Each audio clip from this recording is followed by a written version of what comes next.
नमस्कार दोस्तों, मैं अतन शर्मा एक बार फिर से स्वागत करता हूं आपका अपने इस YouTube चैनल पर जिसका नाम है एग्रीकल्चर गुरुदेव। तो दोस्तों आज हम जानने वाले हैं कल्टीवेशन ऑफ ग्रेप्स के बारे में, यानी कि अंगूर की खेती के बारे में। तो दोस्तों इसमें हम एक एक पॉइंट को क्लियर करेंगे। टोटल अंगूर की खेती एक ही वीडियो में कवर करने वाला हूं, वो भी केवल 15 से लेकर 20 मिनट के अंदर। तो चलिए दोस्तों वीडियो स्टार्ट करते हैं। तब तक अगर आपने हमारे चैनल को सब्सक्राइब नहीं किया तो चैनल को सब्सक्राइब करें, पास में लगे बेल आइकन को भी क्लिक कर दें जिससे किसी भी वीडियो की नोटिफिकेशन आपके पास सबसे पहले आ जाए। तो चलिए दोस्तों स्टार्ट करते हैं आज का लेक्चर। दोस्तों अगर हम अंगूर के जनरल बात करें तो सबसे पहले आती है बात वानस्पतिक नाम की, यानी कि बॉटनिकल नेम की। तो बात करें बॉटनिकल नेम या वानस्पतिक नाम की तो इसका नाम है बाइटिस वेनिफेरा, जिसमें गुणसूत्र नंबर होते हैं 38। दोस्तों अंगूर की दो जो है प्रजातियां देखने को मिलती है, एक बाइटिस वेनिफेरा जिसमें गुणसूत्र नंबर है 38 और दूसरी होती है बाइटिस रोटेंडीफोलिया, बाइटिस रोटेंडीफोलिया जिसमें गुणसूत्र नंबर होते हैं 40। ठीक है दोस्तों, अच्छे से ध्यान रखें, बाइटिस वेनिफेरा में गुणसूत्र नंबर है 38 और बाइटिस रोटेंडीफोलिया में गुणसूत्र नंबर होते हैं 40। इसके बाद बात करते हैं हम इसकी परिवार की या फैमिली की। तो ये बाइटेसी फैमिली का पौधा है। इसकी फैमिली क्या है? बाइटेसी। ठीक है दोस्तों, इसका नाम है बाइटिस वेनिफेरा। जो जनरली आपको अंगूर देखने को मिलता है उसका नाम है बाइटिस वेनिफेरा, उसकी फैमिली है बाइटेसी। अगर हम बात करें इसकी उत्पत्ति स्थान की तो इसका उत्पत्ति स्थान आर्मेनिया या रूस माना जाता है। और अगर हम इसकी बात करें तो ब्लैक सागर से लेकर कैस्पियन सागर के बीच का मध्य का जो क्षेत्र है वो इसका उत्पत्ति स्थान माना जाता है। क्लियर है दोस्तों? क्या बात की? आर्मेनिया या रूस इसका उत्पत्ति स्थान है। अब आपको एक बात याद रखना है, नोट लगा के पॉइंट दिया हुआ है, यानी कि बहुत इंपॉर्टेंट पॉइंट है और आपको इसको याद रखना है। पॉइंट क्या है? बाइटिस वेनिफेरा में दो प्रजातियां, बाइटिस वेनिफेरा जो है वो दो अमेरिकन प्रजाति बाइटिस बुनपीना और बाइटिस लेब्रुस्का के क्रॉस के द्वारा बनाई गई है। बाइटिस वेनिफेरा जो है, जो हमारे यहाँ अंगूर होता है बाइटिस वेनिफेरा, वो किस किस से बनाया गया है? वो बनाया गया है, किससे बनाया गया? बाइटिस वेनिफेरा अमेरिका की दो प्रजातियां बाइटिस बुनपीना और बाइटिस लेब्रुस्का के द्वारा बनाया गया है। ठीक है दोस्तों, क्लियर है? आपको इतना समझ में आ गया होगा। अगर हम बात करें संकरण में अंगूर की, विश्व में अंगूर की स्थिति की अगर बात करें, अगर हम ये बात करें कि वर्ल्ड वाइड अंगूर सबसे ज्यादा प्रोडक्शन कहाँ होता है, सबसे ज्यादा कहाँ पर पैदा किया जाता है अंगूर दोस्तों, तो मैं आपको बता दूं कि अंगूर सबसे ज्यादा विश्व में इटली में प्रोडक्शन किया जाता है। कहां पर किया जाता है? इटली में। ये आपको बहुत अच्छे से याद रखना है, कहां पर किया जाता है? इटली में सबसे ज्यादा प्रोडक्शन किया जाता है। यहीं अगर हम भारत में अंगूर की स्थिति की बात करें, अगर हम जाने कि भारत में कहां पे होता है, तो महाराष्ट्र में सबसे ज्यादा अंगूर का प्रोडक्शन होता है। ठीक है, इंडिया में सबसे ज्यादा कहां होता है? महाराष्ट्र में होता है। और विश्व में सबसे ज्यादा कहां होता है? इटली में होता है। ठीक है दोस्तों, पॉइंट बाय पॉइंट डिस्कस कर रहे हैं हम लोग, सारे पॉइंट क्लियर कर रहे हैं, या सारे उन पॉइंटों को हमने आपके लिए लिखा है जो आपके एग्जाम में पूछे जाते हैं। और हाँ दोस्तों, एक बात और बता दूं, इसके पहले हम लोग 4-5 क्रॉप जो है आपकी कंप्लीट कर चुके हैं। हम लोग अमरूद कंप्लीट कर चुके हैं। अमरूद के पहले हम लोगों ने बनाना या केला कंप्लीट किया था। केले के पहले हम लोगों ने कंप्लीट किया था मैंगो या आम। तो दोस्तों ये हम पहले से कंप्लीट कर चुके हैं क्रॉप्स। अगर आपने ये वीडियो नहीं देखे तो प्लेलिस्ट में जाइएगा, जहां पे हॉर्टिकल्चर नाम से जो प्लेलिस्ट दी है उसमें आप जाइएगा और बाकी वीडियो को भी वहां से देख लीजिएगा। ठीक है दोस्तों, चलिएगा स्टार्ट करते हैं आगे। अगर हम महत्वपूर्ण तथ्यों की बात करें, ये मैंने सभी क्रॉप्स में जितने भी फ्रूट्स पढ़ाए हैं, मैंने सभी फ्रूट्स में आपको बताया है, क्योंकि इससे क्वेश्चन पूछने के चांसेस जो है एग्जाम में सबसे ज्यादा होते हैं। तो इसका फल का प्रकार क्या है? बेरी है। फल का प्रकार क्या है? बेरी है। उसके बाद अगर हम बात करते हैं, फल का प्रकार बेरी हो गया। उसके बाद खाए जाने वाला भाग पेरिकार्प या और प्लेसेंटा। मैंने आपको बताया था पेरिकार्प और प्लेसेंटा क्या होता है? सबसे बाहरी भित्ति और इसके अंदर जो गूदा होता है वो। अगर जलवायु की बात करते हैं तो ये सब ट्रॉपिकल प्लांट है। कौन सा प्लांट है? सब ट्रॉपिकल प्लांट है। श्वसन दर में अगर बात करें, रेस्पिरेशन रेट की बात करें, तो ये फ्रूट जो होता है वो नॉन क्लाइमेट्रिक होता है। कैसे होता है? Non climacteric. और नॉन क्लाइमेट्रिक का मैंने मतलब बताया है, इन फ्रूट्स को हमेशा पेड़ से ही पकाकर तोड़ा जाता है। ठीक है दोस्तों मैं कई दिनों से देख रहा हूं कि वीडियो पे व्यूज नहीं आ रहे हैं। आप कहीं ना कहीं शेयर करने में कंजूसी कर रहे हैं। अगर आपको वीडियो पसंद आता है तो शेयर जरूर करें, जिससे मैं आगे और वीडियो बनाने के लिए उत्साहित हो सकूं। दोस्तों पुष्पक्रम की बात करते हैं तो इसका पुष्पक्रम जो है पेनिकल कहलाता है, पुष्पक्रम क्या कहलाता है, पेनिकल कहलाता है। पोषक मान की बात करें तो ये ग्लूकोज का मुख्य सोर्स है। बीजपत्र द्विबीजपत्री होता है, कैसा होता है, द्विबीजपत्री यानी डाइकोटिलेडोनस होता है। और बेरी का आकार बढ़ाने के लिए जिब्रेलिन 3 रसायन का यूज किया जाता है, ये बहुत इंपॉर्टेंट है। GA3 जिब्रेलिक एसिड 3 का प्रयोग किया जाता है बेरी का फल या बेरी मतलब फलों का साइज बढ़ाने के लिए। भाई फल का प्रकार इसका बेरी है, इसलिए कह सकते हैं बेरी का साइज बढ़ाने के लिए। आगे देखिए, अगर इंपोर्टेंट फैक्टर्स की बात करें दोस्तों, मैंने आपको हर एक पॉइंट को जलवायु, भूमि, स्टोरेज से लेकर हार्वेस्टिंग से लेकर डिसीज, पेस्ट सब कुछ क्लियर किया है इसमें, लेकिन मैंने आपको बताया है कि जो महत्वपूर्ण तत्व वाली टेबल है, इसके बाद ये इंपोर्टेंट पॉइंट जो मैं कराता हूं उनको आपको बहुत अच्छे से याद करके रखना है, क्योंकि ज्यादातर क्वेश्चन जो है वो इन्हीं से पूछ जाता है। अंगूर को भारत में सर्वप्रथम ईरान व अफगानिस्तान से 1300 ईस्वी संबंध में लाया गया था। ठीक है, हमारे यहाँ कहां से लाया गया, ईरान और अफगानिस्तान से लाया गया। कब लाया गया, 1300 में। ठीक है, आगे देखो, अंगूर को यदि काली मिट्टी में लगाया जाता है, ये पॉइंट बहुत इंपॉर्टेंट है, अच्छे से समझना। यदि अंगूर को काली मिट्टी में लगाया जाए, ठीक है, वैसे तो अंगूर सभी प्रकार की सॉइल में हो सकता है, लेकिन अगर बलुई दोमट मिट्टी है तो सर्वोत्तम है। लेकिन अगर काली मिट्टी में लगाया जाए तो ये बात आपको विशेष याद रखनी है, तो इसमें आयरन की कमी हो जाती है। ये आपको विशेष बात याद रखनी है कि यदि आप अंगूर को काली मिट्टी में लगाओगे तो आयरन की डिफिशियंसी देखने को उसमें जरूर मिलेगी, लोहे की डिफिशियंसी देखने को जरूर मिलेगी। अगर आप अंगूर के फार्मर हैं, अंगूर का प्रोडक्शन करना चाहते हैं, अंगूर का प्रोडक्शन करते हैं, तो इस बात को आपको जरूर याद रखना है कि अंगूर अगर ब्लैक सॉइल में उगाया जाएगा तो उसमें आयरन की डिफिशियंसी आपको देखने को मिलेगी। आगे देखिएगा, अंगूर में मैग्नीशियम की कमी एक कॉमन समस्या है। ठीक है, मैग्नीशियम कमी आप किसी भी प्रकार की सॉइल में उगाते हो, मैग्नीशियम की कमी देखने को जरूर मिलेगी। क्लियर है, आगे देखिएगा, H.O. ओल्मो, ये एक साइंटिस्ट का नाम है। H.O. ओल्मो, ये जो साइंटिस्ट हैं वो एक अंगूर के ब्रीडर हैं, यानी ग्रेप्स ब्रीडर हैं या अंगूर प्रजनक हैं। ठीक है, कभी आपसे कोई पूछता है कि H.O. ओल्मो किससे संबंधित हैं, तो आप कहोगे अंगूर की ब्रीडिंग से या ग्रेप्स प्रोडक्शन से संबंधित है। आगे देखिएगा, अंगूर के ऑर्चर्ड, सॉरी ये गलत लिखा हुआ है, अंगूर के ऑर्चर्ड, अंगूर के ऑर्चर्ड को क्या कहा जाता है, वाइन बार्ड कहा जाता है। ठीक है, वाइन बार्ड कहा जाता है, क्या कहा जाता है, वाइन बार्ड। अंगूर का जो ऑर्चर्ड होता है, अब आप कहोगे सर ऑर्चर्ड क्या होता है, तो अंगूर का जो बगीचा होता है उसे कहा जाता है वाइन बार्ड। ठीक है, अंगूर के बगीचे को क्या कहा जाता है, वाइन बार्ड कहा जाता है। आगे देखिएगा, जो अंगूर खाने के लिए उपयोगी होते हैं उन्हें टेबल अंगूर कहा जाता है। ऐसे अंगूर जिनको हम खाने के लिए प्रयोग में लेते हैं उन्हें क्या कहते हैं, टेबल अंगूर कहते हैं। ठीक है, अब आप कहोगे सर अंगूर को खाने के लिए उपयोग में नहीं लेंगे तो क्या में लेंगे, हमने तो अंगूर को केवल खाने के लिए ही उपयोग में लेते हुए देखा है। लेकिन दोस्तों मैं आपको बता दूं कि जो भी टोटल अंगूर का प्रोडक्शन होता है, जो भी अंगूर का प्रोडक्शन होता है उसका 80% अंगूर, 80%, भाई बहुत बड़ा आंकड़ा है, ध्यान रखना इसको, क्योंकि क्वेश्चन पूछा जाता है कि अंगूर का उपयोग ज्यादातर किया जाता है।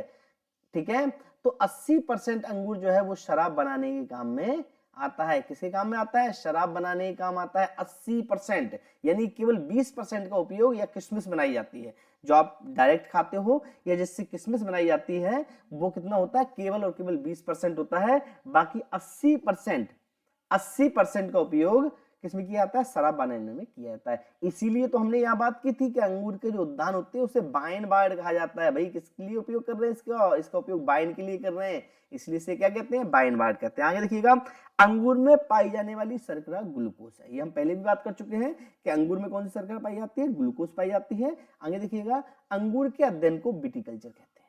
अंगूर की स्टडी को कहते हैं विटिकल्चर, क्या कहते हैं, विटिकल्चर। आगे देखो, मदराओं के अध्ययन को, यानी कि जो आपकी वाइन्स होती हैं उनके अध्ययन को कहा जाता है एनोलॉजी। क्या कहा जाता है, एनोलॉजी। आगे देखिएगा, अंगूर से टाइट्रिक एसिड प्राप्त होता है। कौन सा एसिड मिलता है, टाइट्रिक एसिड मिलता है, टाइट्रिक अम्ल मिलता है। आगे देखिएगा, प्रोसेसिंग अंगूर में TSS जो होता है वो 15% होता है। आप अंगूर की जब प्रोसेसिंग करने वाले हैं, यानी कि अंगूर का जब आप उपयोग करने वाले हैं, जब उससे वाइन बनाने वाले हैं, तो उसमें अंगूर में TSS टोटल सॉल्युबल सॉलिड 15 होना चाहिए। आगे देखिएगा, अंगूर में पतझड़ तथा सदाबहार दोनों ही प्रकृति होती है, यानी अंगूर में पतझड़ भी पाया जाता है और यह सदाबहार भी होते हैं। ठीक है, आप जानते हो पतझड़ और सदाबहार वृक्ष कैसे होते हैं?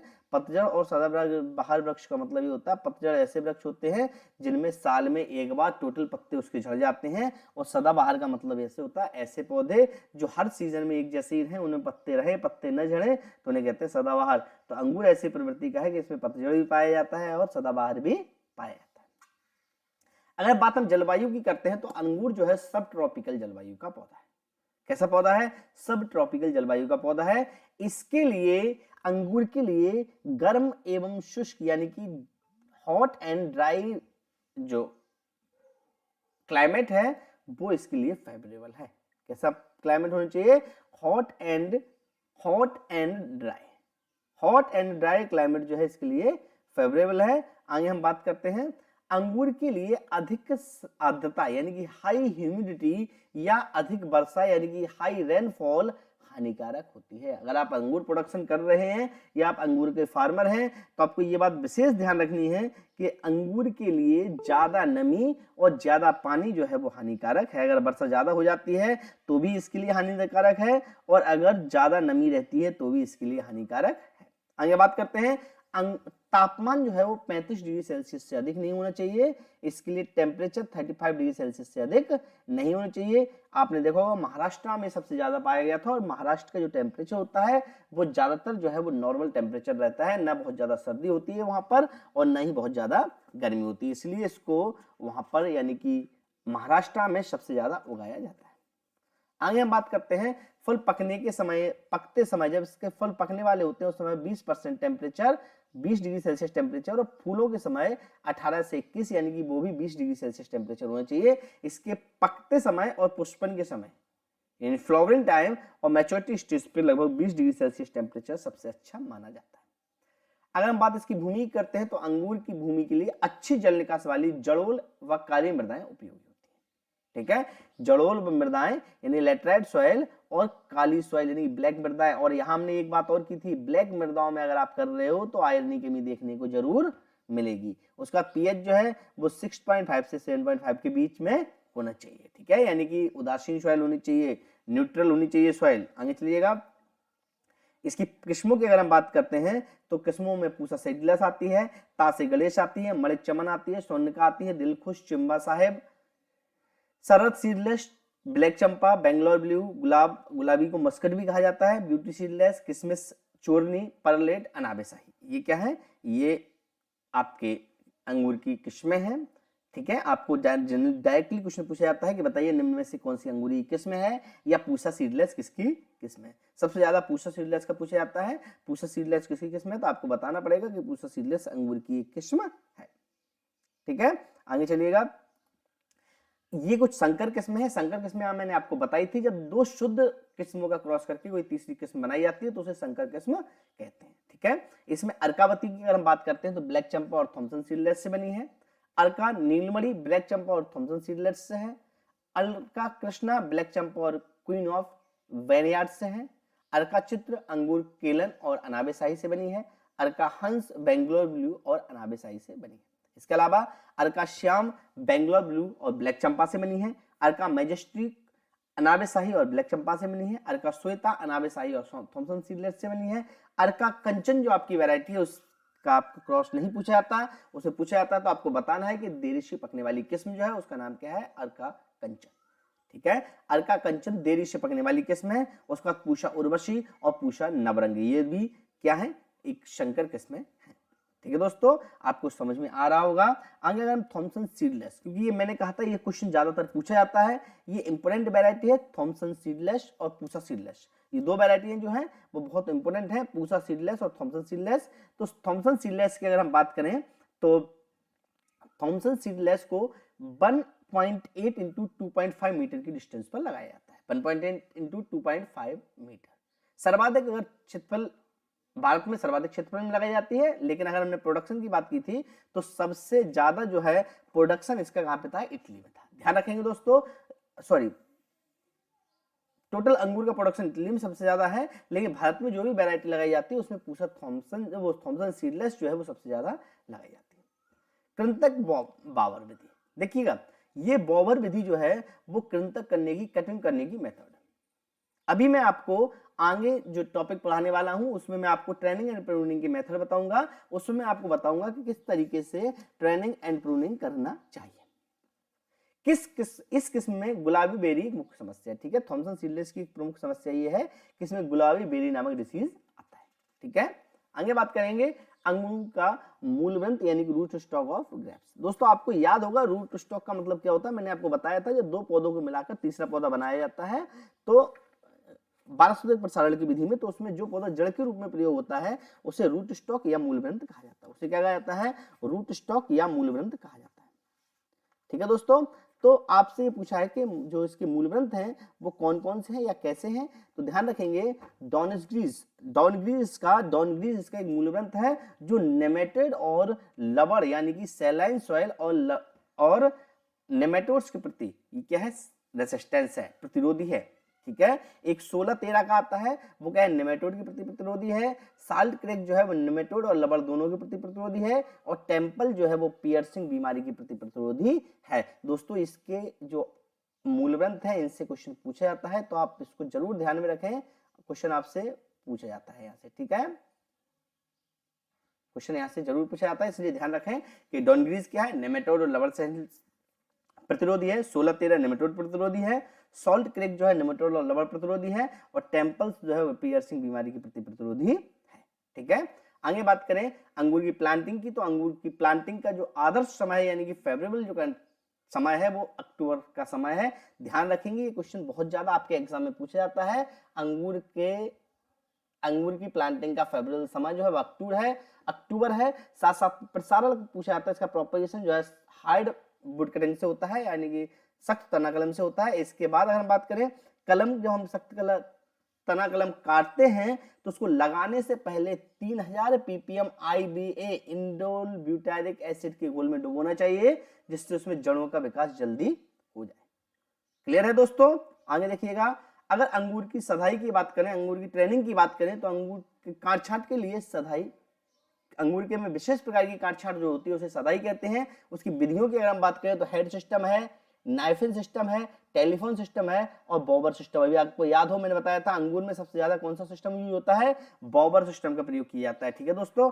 अभी आप कहेंगे सर इनके बारे में बताइएगा, तो इनके बारे में जैसे फल खत्म होते हैं, आगे 1-2 फल आपके और बचे हैं, ठीक है। आगे 1-2 फल खत्म होने के बाद मैं आपको क्या बताऊंगा, इसी के बारे में बताऊंगा, फलोद्यान के बारे में बताऊंगा, जहां पे मैं आपको सारे काट छांट के प्रकार, ट्रेनिंग के सिस्टम और जो आपके कटिंग के सिस्टम होते हैं वो सभी मैं आपको समझाऊंगा, ठीक है। आगे कृंतक का समय बहुत इंपोर्टेंट क्वेश्चन है, पूछा जाता है, कई बार आपसे पूछा गया है ये क्वेश्चन, कई बार पूछा गया। उत्तर भारत में अंगूर के कृंतन का काट छांट का सही समय क्या है, दिसंबर से लेकर जनवरी का समय। दोस्तों ये बहुत इंपोर्टेंट है, आपको बिल्कुल भी नहीं भूलना है। कई बार क्वेश्चन पूछा गया उत्तर भारत में अंगूर की कटाई का समय क्या है, दिसंबर से जनवरी। दक्षिण भारत में अंगूर की कटाई का काट छांट का सही समय क्या, अप्रैल से अक्टूबर। ये कई बार क्वेश्चन पूछे गए, इसलिए आपको बिल्कुल इनको ध्यान रखना है, ठीक है दोस्तों। आगे देखिएगा, हार्मोन का उपयोग की अगर हम बात करें तो जिब्रेलिन 3 हार्मोन का उपयोग बेरी का आकार यानी कि फल का आकार बढ़ाने के लिए किया जाता है, ये हम पढ़ चुके हैं पॉइंट।